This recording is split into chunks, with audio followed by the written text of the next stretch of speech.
ओम नमो नारायण। योगिनी एकादशी व्रत के महत्व के बारे में ये कहा गया है कि यदि संकल्प करके पुंडरीकाक्ष भगवान की यथाविधि पूजन करें और उपवास करके रात्रि में जागरण करें तो कुष्ठ आदि सब रोगों की निवृत्ति हो जाती है। और इस बार यह व्रत शुक्रवार के दिन पड़ रहा है, इसलिए माँ लक्ष्मी की कृपा भी होना स्वाभाविक ही है।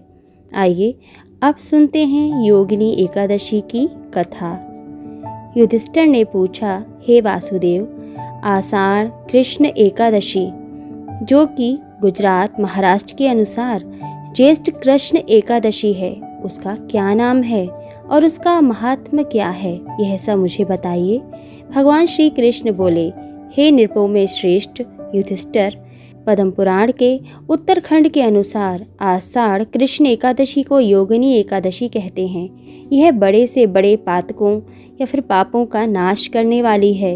यह एक लोक में भोग और परलोक में मुक्ति देने वाली है। यह तीनों लोकों में प्रसिद्ध है। अब मैं तुम्हें पुराणों में जो कथा कही गई है उसके बारे में बताता हूँ, ध्यानपूर्वक सुनना। स्वर्गधाम की अलकापुरी नामक नगरी में कुबेर नाम का एक राजा रहता था। वह शिव का बहुत बड़ा भक्त था और प्रतिदिन शिव की पूजा किया करता था। हेम नाम का एक माली पूजन के लिए उसके यहाँ फूल लाया करता था। हेम की विशालाक्षी नाम की एक सुंदर स्त्री भी थी। एक दिन वह मानसरोवर से पुष्प तो ले आया, लेकिन कामासक्त होने के कारण वह अपनी स्त्री से हास्य विनोद तथा रमण करने लगा। इधर राजा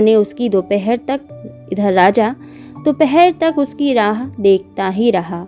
अंत में राजा ने सेवकों को आज्ञा दी कि तुम लोग जाकर माली के ना आने का कारण पता करो।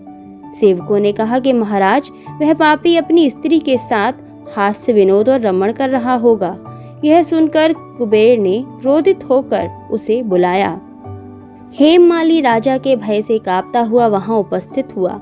राजा कुबेर ने क्रोध में आकर कहा, अरे पापी नीच, तूने मेरे ईश्वर श्री शिव जी का अनादर किया है, इसलिए मैं तुझे श्राप देता हूँ कि तू स्त्री का वियोग सहेगा और मृत्यु लोक में जाकर कोढ़ी होगा। कुबेर के शाप से हेम माली स्वर्ग से उसी क्षण पृथ्वी पर गिर गया। पृथ्वी पर आते ही उसके शरीर में कोढ़ हो गया। उसकी स्त्री भी उसी समय अंतर ध्यान हो गई।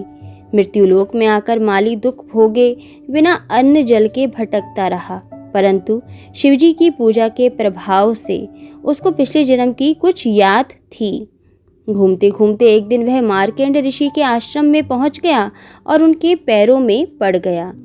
उसे देखकर मार्केंड ऋषि जी बोले कि तुमने ऐसा कौन सा पाप किया जिसके प्रभाव से ये हालत हो गई। हेम माली ने सारा वृतांत कह सुनाया। यह सुनकर ऋषि बोले, निश्चित ही तुम मेरे सामने सत्य वचन कह रहे हो, इसलिए तुम्हारे उद्धार के लिए मैं एक व्रत बताता हूँ। यदि तुम आषाढ़ मास के कृष्ण पक्ष की योगिनी नामक एकादशी का विधि पूर्वक व्रत करोगे तो तुम्हारे सभी पाप नष्ट हो जाएंगे। यह सुनकर हेममाली ने अत्यंत प्रसन्न होकर मुनि को साष्टांग प्रणाम किया। मुनि ने उसे स्नेह के साथ उठाया।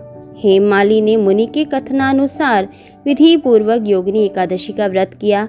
इस व्रत के प्रभाव से अपने पुराने स्वरूप में आकर वह अपनी स्त्री के साथ सुखपूर्वक रहने लगा। भगवान कृष्ण ने कहा कि हे राजन, यह योगिनी एकादशी का व्रत 88,000 ब्राह्मणों को भोजन कराने के बराबर फल देता है। इसके व्रत से समस्त पाप दूर हो जाते हैं और अंत में स्वर्ग की प्राप्ति होती है। ओम नमो नारायण।